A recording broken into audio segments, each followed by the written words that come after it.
Hi, welcome to Having a Cuppa with Toowoomba.com.au.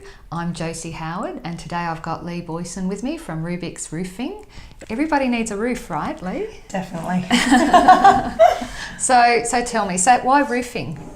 Why roofing? I actually, it was not a choice. It was more something I fell into because my partner's a roofer. Yep. And he was getting too busy, and I asked if I can help him make things in the office more organised, because it's something I like doing. I like organising things. Which is perfect. So every tradie needs someone else to help do the non-tradie stuff, right? That's right. He can't do everything, and it was nice for him to also not have to split himself so many ways, I guess. So your partner's name's Tyson? Yes, his name's Tyson. And the business name's Rubiks Roofing? Yes, Rubiks Roofing. Roofing. And how long has it been going for? He's been in a company officially for 3 years now, or going on 3 years. He registered the 27th of July 2015. So, there you go. Yeah. So it's been around for a while, but business is hard, isn't it? Like, it's not... Oh, tough, yes. So have you been with him since the start of the business? Or? Since the start, yes. And you've had a little baby in between? Yes, we have a little added to the tribe. Yes. Keeps us busy and on our toes, definitely. And I know you were up at 3 a.m. this morning because your gorgeous little one wasn't well, which is part of business. It's not always easy, is it? And it's a lot of juggle with small business. It is, and also we have a home office, so... Okay, so you never get away. No. This is luxury for you. It is. This is why you want to keep doing these, because you my hair get and lots. makeup done, feeling gorgeous. Okay, so tell me, where did you and Tyson meet? We met socially through mutual friends. I've seen him about, I've seen him around. In Toowoomba? Toowoomba, yes. I've always seen him as having an infectious laugh and a captivating smile, and I was never had the guts actually to say hello or anything like that until one of his friends said, come say hello. Oh, really? That's the only words I could get out was hello, and then I ran away. So luckily he followed up with a date the week after. A bit like Cinderella. It is, yes. Yeah, are you into shoes? Too many. Too many. Some of us are the same. I've lost a box of shoes that I actually wear, but I'll find them eventually since I've moved house. Definitely, you must look for them. Yeah, I have to find them. So you met, you started seeing each other, you... Started picking up a little bit of his stuff in the office, just, something to do for me. Was he happy to let go? Because I know lots of small business owners have it as their baby, but... He was happy to pass let it go. all the receipts over to me to file, to get to the accountants and the bookkeeper. It was definitely not his strong point. He is very good at keeping them, but organising them was probably not his strongest point. And roofing's a bit interesting, isn't it? Because it's not just working with new builds. He's actually started to do a lot of work with, like, going away from you and your gorgeous child, to do a lot of storm work as well. Yes, he does do a lot of storm damage now. He's transitioned from new work to storm damage and just working with insurance work. So he does work with builders, and he does his own independent jobs as well. Yeah. But there hasn't been that many storms recently until recently actually. So he had to go all the way to Broken Hill, New South Wales, and he was there for 5 weeks at a time. So that's tough. Yeah, that's tough really having tough. to... A bit like FIFO workers. Yeah, so, business is always, fluctuating, and it can be really tough. And it's been hard to kind of manage not being together, but it's also made us a lot stronger in another sense. We were talking about this before with resilience in small business, because you guys have been through some tough times. Yes. Definitely. And I shared with you, you're not alone. There are lots of businesses that go through really tough times. And that's it. Like, you feel like you're alone, and there are some tough things you have to go through, some sacrifices you have to make. And, him being away from us is definitely a huge sacrifice, especially on his part. And him feeling he misses out, especially on our little one growing up. Yeah. But he does it with purpose. And we have to make sure that we do things with purpose these days. Yeah. And being ourselves too. So, I mean, you guys are obviously quite young, and, you've got a new business, and I still call it a new business after, 3 or 4 years. It's still quite young. Yes. Have you always been in Toowoomba? So do you have those networks here do you have the networks here that you can grow the business through that a little bit too and get support? He has. He's been in Toowoomba for a very long time. I did come to Toowoomba in 2005. I did move away to Brisbane to pursue a different career at that stage, and I returned in probably 3 years ago, just before I met him, actually. It was meant to happen? Yeah, meant to happen that way. Meant to happen. And he and I progressed into what it is now. He really wanted to move forward in his business, not just do what he was doing. He wanted to do better. And with the sacrifices that we've both made and the things that we've learned. So some of those would be eating really cheap food when things are tough and people haven't paid invoices. Baked beans is a very underrated food. Nutritional food. So let's talk about, so you have this other thing that you do too. So you've just finished studying? Yes, I'm just about to finish studying nutrition. So that is in the works as well, to start my own business, and getting all those programs ready for marketing as well in the new year. So fantastic. Yeah. And I do understand that, especially with small business, it's a little bit like farming. Yeah. People think that everybody just has one business, but there's usually a few different things happening, aren't there? So you'll stay a part of Rubiks Roofing. Definitely, always. You know, and still run your nutrition business. Yeah. And because you're young and high energy and active, and it's what you do, and it's hard. It is hard. You know, you don't always feel like you have that energy. However, you know, I'm proud of wearing his colours, and he will be by my side as well when I start, you know, launching my business, because we're a team. So, and that's what it's about for us as well, because our communication's gotten better.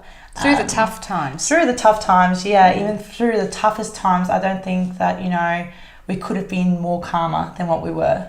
You know, our life was a lot more hectic before that, and especially with the little one that came. But yeah, definitely, through the storm, there is always a calm. And how have you found Toowoomba? So I know that you weren't from here originally. Yes. I wasn't either. And actually, you were here earlier than me. I didn't come till 2009. So how have you found? I know you've moved back in 2005. How did you find the move back, or the move here, and the transition into a big country city, really? I found it hard to fit in, I guess. I'm mostly an introvert most of the times, but I can also be very extroverted when I get comfortable with someone. And although I found it very selective, I also found a range of wonderful networks that welcomed me, and has also helped me to grow into a really, you know, a better version of myself.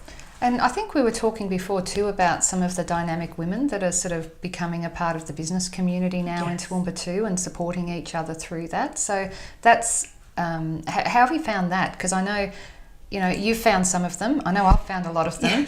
Yes. And probably technology today allows us to do that. But to connect better. To connect better, yes. Well, it started off going to one business breakfast and meeting a few amazing women there. And then kind of just seeing through Facebook what kind of networks they're linked in with, and they would invite you to different functions, and you can see what, you know, functions they'll be attending. So, and there's men at those too, right? So we're not just, there are women, but there are men supporting that dynamic energy that's happening too. Women in Business is one of the big ones that I have attended, and I went to a domestic violence fundraiser just not long ago as well, and there were a lot of men supporting, you know, women who are passionate about not only business but community, changing the way things happen. Yes, a bit. Yes, and changing mindset, changing dynamics. You know. How did you find? I know you lived in Brisbane for a while, and you had a very interesting career in Brisbane. Yes. Which was, you know, fabulous. So an artist. Coordinator? I was an artist liaison. Yeah. So you got to move, you know, interesting people between nightclubs and homes and stuff. Yes. Dash Balloon was probably my biggest. Okay, I'm too old to know who that is. But that's all good. very electro. There you go. I think my son likes that music. He's 8. Yes, it was amazing meeting a range of different people. It was amazing socialising with them. It was amazing, you know, to be, you know, that age in that type of industry. Yeah. And then moving to Toowoomba.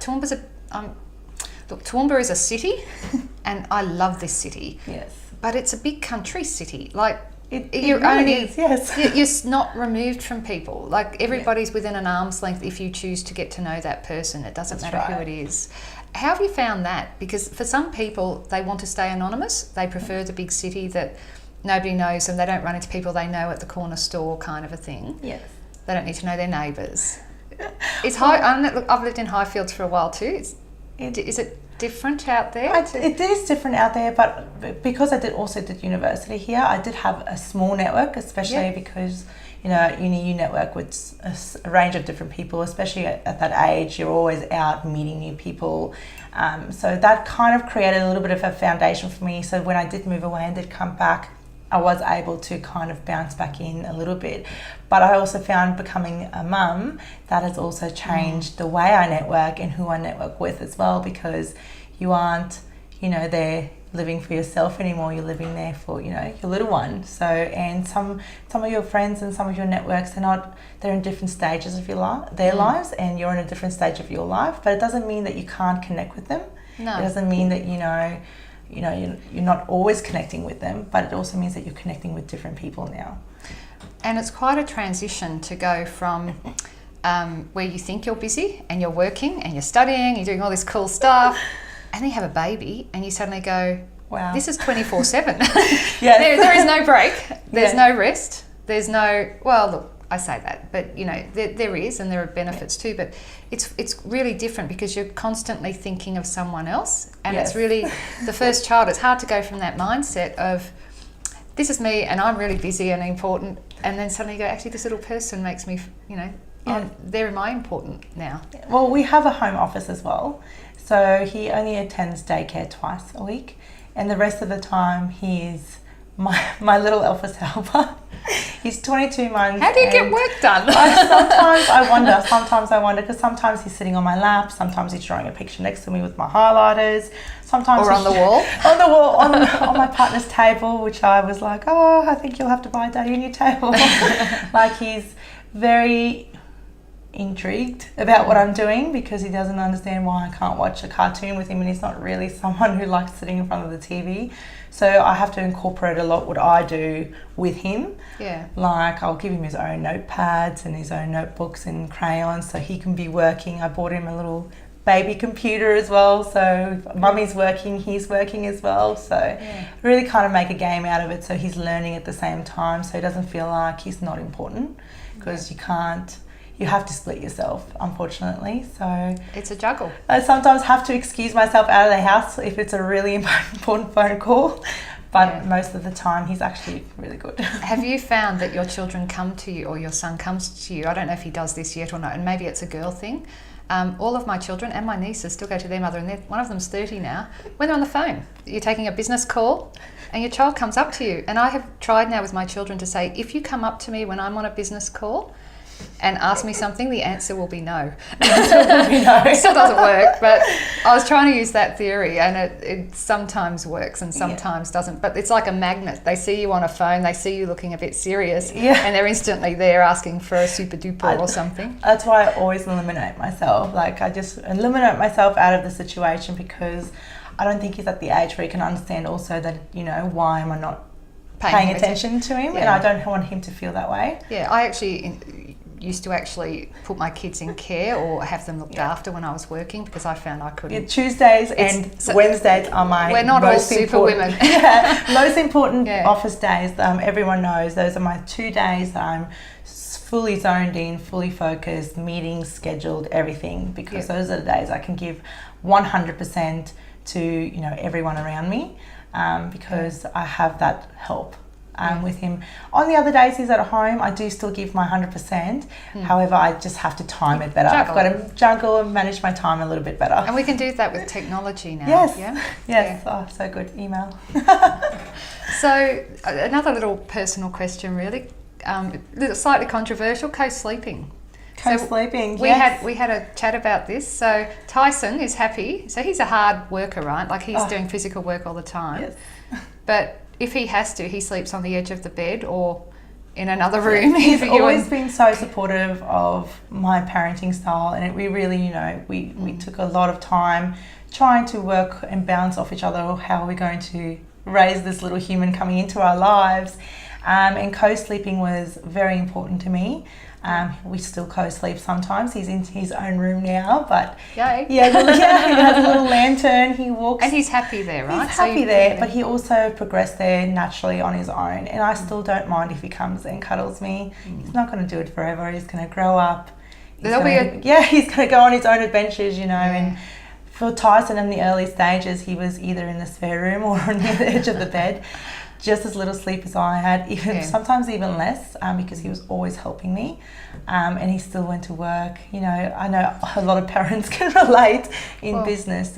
And when it's your own business, there's no one else, right? That's so right. You have to. Yes, it's you or nobody. So at the moment, it's not affecting us so much sleep-wise because he does work so far away. The storm damage, like we've said, hasn't been around till recently.